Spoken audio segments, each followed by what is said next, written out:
kemarin juga sempat ditanya-tanya sama wartawan.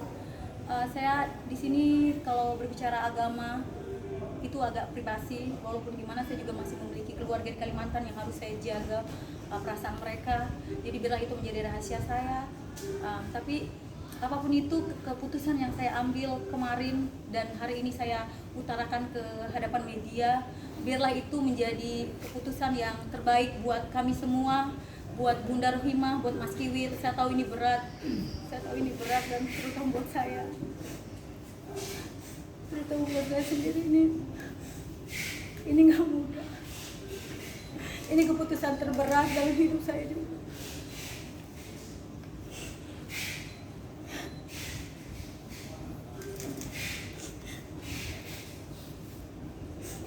Tapi di samping itu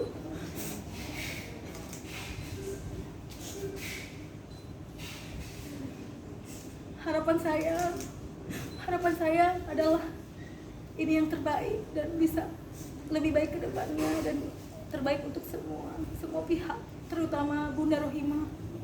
Bunda, saya minta maaf dari hati yang terdalam.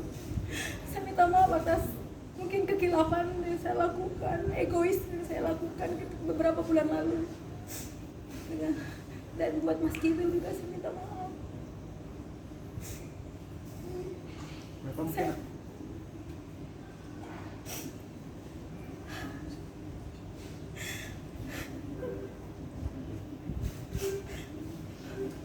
Sudah ya? Bapak mungkin ada penyesalan apa sih yang Tapi mungkin ini juga yang terbaik buat kami, buat hubungan kami. Dan harapan saya Bunda Rohimah bisa memaafkan saya. Dari hati yang terdalam saya bersungguh-sungguh memohon maaf atas kekilafan saya. Dan juga seulangi lagi kepada Mas Kiwil. Mas Kiwil, saya minta maaf. Saya bukan wanita yang baik, mungkin yang belum sempurna. Tapi biarlah ini menjadikan pelajaran untuk saya ke depannya. Hormat saya. Eko di sini. Mbak Eva, artinya sudah cerai dengan Mas Kiwil, maksudnya sudah ditalak Mas Kiwil atau gimana Mbak penegasannya? Saya yang mundur, saya minta tolong. Kapan? Per kapan Mbak? Mungkin. Nanti saya bicara. Itu intinya kalau saya udah bilang hari ini, kalau saya udah mundur berarti sebelum hari ini. Saya menemuin beliau sebagai saya orang yang muda, jadi saya minta untuk ketemu. Saya udah lama mau ketemu, tapi karena saya juga harus seizin Mas Kiwil juga kan, saya menghargai beliau sebagai suami saya. Kali itu jadi saya harus melalui beliau juga kapan di mana dan itu di suatu tempat kita yang saya sama Bunda udah bertemu, sudah meminta maaf secara pribadi, secara langsung, sudah minta maaf dan hari ini lagi di hadapan media juga saya minta maaf kepada beliau. Itu sama Maggie berdampingan berbagi kasih gitu untuk mengisi hari-hari Mas Kiwil. Tapi ternyata perkiraan itu melenceng dan itu Bunda Rohimah bukan yang dulu lagi. Ya saya paham sih ketika orang yang harus mengalah lagi mungkin dia udah lelah juga, capek juga, tersakiti ya. Mbak Eva, artinya pernikahan dengan Mas Kiwil berapa lama sih Mbak dari menikah itu? Mungkin bisa sekalian dijelasin Mbak nikahnya waktu itu kapan? Tanggal. Di Hotel Ascot di Jakarta, Jakpus ya, Jakarta Pusat, sekitaran sini. Tanggal berapa Mbak? Itu di tanggal 10-11 sebenarnya kita planningnya sebenarnya tanggal 10, tapi waktu itu kita adakan di tanggal 11 bulan November ya, bulan 11 ya. Ya, November. Tapi saat pernikahan kemarin sudah ada restu dari keluarga Mbak Eva sendiri mungkin? Sudah tahu ada pernikahan dengan Kiwil mungkin? Restu dari keluarga Mbak Eva gimana? Oh sudah tahu. Berarti Bahkan adik saya waktu itu ikut jadi saksi datang.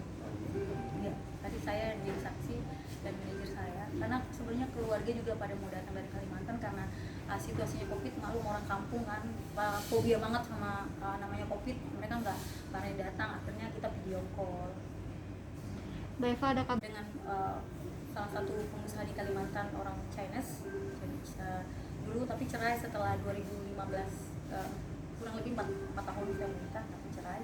Sudah 5 tahun lalu cerai, barulah saya memutuskan lagi untuk mengambil mengambil hidup yang baru lagi, itu bersama Mas Kiwil.